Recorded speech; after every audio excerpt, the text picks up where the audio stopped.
Welcome to பாவை IAS academy.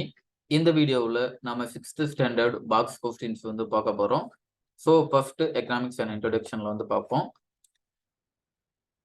முதல்ல நுகர்வு பண்டங்கள் கன்சியூமர் குட்ஸ் அப்படின்னா என்னன்னா, அன்றாட தேவைகளை பூர்த்தி செய்ய மக்கள் அங்காடி அப்படிங்கிறது கடையை தான் சொல்லுவாங்க. அங்காடியிலிருந்து வாங்கி பயன்படுத்தும் பொருட்கள் நுகர்வு பண்டங்கள் என்று அழைக்கப்படுகின்றன. The finished goods which are bought from the market to fulfill the daily needs of the consumer is called consumer goods. நம்ம அதை கன்சியூம் பண்றோம் அப்படின்னா அந்த அந்த குட்ஸ் எல்லாமே கன்சியூமர் குட்ஸ், நுகர்வு பண்டங்கள் அப்படின்னு சொல்றாங்க. உதாரணத்துக்கு அரிசி, துணிமணிகள், மிதிவண்டி போன்றவை எல்லாமே வந்து நம்மளுடைய நுகர்வு பண்டங்கள் அப்படின்னு சொல்லி அழைக்கிறோம். அடுத்ததா சேமிப்பு அப்படின்னா என்னன்னு கொடுத்திருப்பாங்க.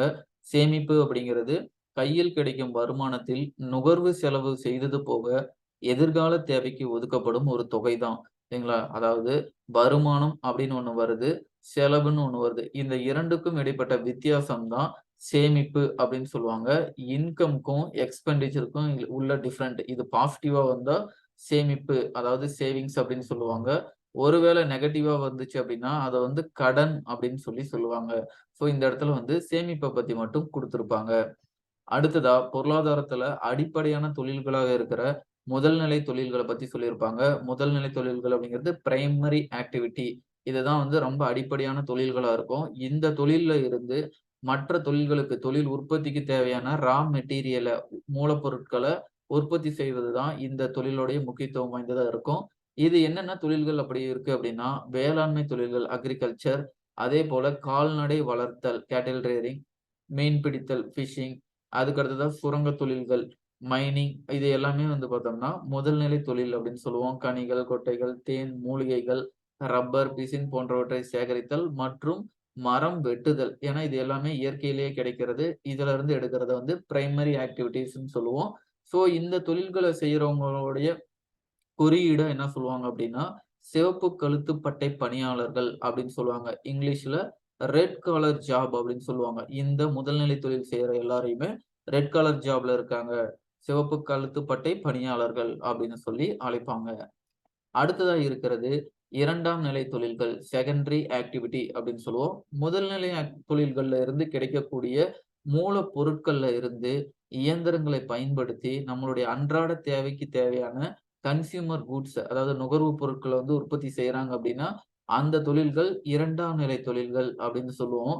ஸோ இந்த 2ஆம் நிலை தொழில்கள பல்வேறு வகையா பிரிச்சிருப்பாங்க. பேஸ்டு ஆன் ரா மெட்டீரியல், மூலப்பொருட்கள பயன்படுத்தி அத அடிப்படையா வைத்து இத வந்து 4ஆ பிரிச்சிருக்காங்க. முதல்ல வேளாண் தொழில்களை அடிப்படையாக இருக்கிற தொழிற்சாலைகள், வேளாண் அடிப்படை தொழில்கள், அக்ரோ பேஸ்டு இண்டஸ்ட்ரி அப்படின்னு சொல்றாங்க. உதாரணத்துக்கு பருத்தி ஆலைகள், சர்க்கரை ஆலைகள், உணவு பதப்படுத்துதல் ஆலைகள்லாம் விவசாய விளைபொருட்கள பயன்படுத்தி இந்த தொழிற்சாலைகள் ரன் ஆகும். அதுவே காடுகளை சார்ந்த தொழிற்சாலைகள்னும் இருக்கும். காட்டுல இருந்து மரத்த வெட்டி அதன் மூலமா அந்த தொழிற்சாலைகள் இயங்கிட்டு இருக்கும். காகித தொழில், மரச்சாமான்கள்லாம் காடு சார்ந்த தொழிற்சாலைகள், ஃபாரஸ்ட் பேஸ்டு இண்டஸ்ட்ரி அப்படின்னு சொல்லுவாங்க. அடுத்ததா கனிம தொழிற்சாலைகள், மினரல் பேஸ்டு இண்டஸ்ட்ரின்னு சொல்லுவாங்க. சிமெண்ட், இரும்பு, அலுமினியம் இந்த மாரி இருக்கிற தொழிற்சாலைகள் கனிமத்தை அடிப்படையாக வைத்து இயங்கும். அடுத்ததா கடல்சார் தொழிற்சாலைகள், மெரைன் பேஸ்டு இண்டஸ்ட்ரி, கடல் உணவு பதப்படுத்தும் தொழிற்சாலைகள் எல்லாமே கடல்சார் தொழிற்சாலைகள் அப்படின்னு சொல்லி அழைப்பாங்க.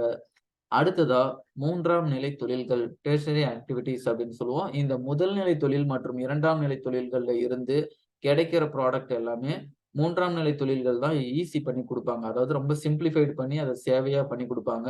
உதாரணத்துக்கு போக்குவரத்து மூலமா பொருட்களையும் ஒரு இடத்துல இருந்து இன்னொரு இடத்துக்கு கொண்டு போலாம். அதுக்கு தேவையான தொழிலாளர்கள் இதையும் வந்து ஒரு இடத்துக்கு கொண்டு போலாம். அதேபோல தொலைத்தொடர்பு, அஞ்சல், தொலைபேசி, தகவல் தொழில்நுட்பம் இதுவும் 3ஆம் நிலை தொழில்கள் தான். வர்த்தகம், பொருட்களை கொள்முதல் செய்தல், விற்பனை செய்தல், அந்த மாரி இருக்கிற அந்த ட்ரேட் ஆக்டிவிட்டீஸுமே வந்து 3ஆம் நிலை தொழில்கள் தான். அடுத்ததா வங்கி, பணப்பரிமாற்றம், வங்கி சேவைகள், பேங்கிங் ஆக்டிவிட்டீஸும் வந்து 3ஆம் நிலை தொழிற்சாலைகள் தான். அதே 3ஆம் நிலை தொழில்கள் தான். அதேபோல ஹெல்த் செக்டார், சுகாதார தொழில்கள். சரிங்களா? ஹெல்த் செக்டார் ஹாஸ்பிட்டல்ஸ் இதுவும் இருக்குன்னா, இதுவும் வந்து 3ஆம் நிலை தொழில்கள் அப்படின்னு சொல்லி கிளாஸிஃபை பண்ணியிருப்பாங்க.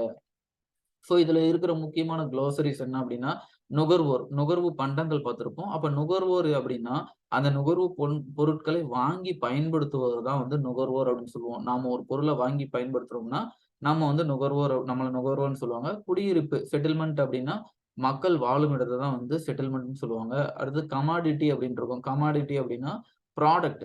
நீங்க பின்னாடி ஹையர் கிளாஸ்ல கமாடிட்டி மார்க்கெட் அப்படிங்கிற ஒரு விஷயத்தெல்லாம் பார்ப்பீங்க.